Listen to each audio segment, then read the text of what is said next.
रात की बची हुई रोटी से एक कमाल की रेसिपी बनाकर तैयार करेंगे कि खाकर सब हैरान रह जाएंगे।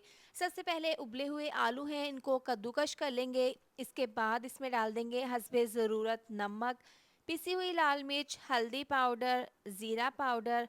3 चम्मच इसमें बेसन डाल देंगे, इसको मिक्स कर लेंगे। इतनी देर में आप वीडियो पर प्यारा सा कमेंट कर दें। मिला देने के बाद इसको साइड पर रख देते हैं। यहाँ पर है रात की बची हुई रोटी।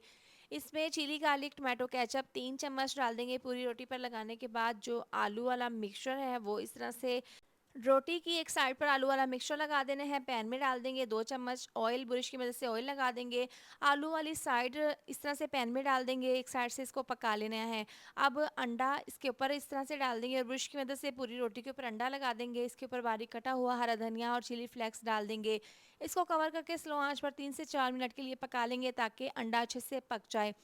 अंडा यहाँ पर पक चुका है। इसके बाद अब प्लेट इसके ऊपर रखकर इसकी हमने साइड को चेंज कर देना है। जो अंडे वाली साइड है इसको भी हमने पका लेना है। ऑयल पैन में लगाने के बाद अंडे वाली साइड को पका लेना है। इसके बाद रोटी को इस तरह से हमने पलट देना है।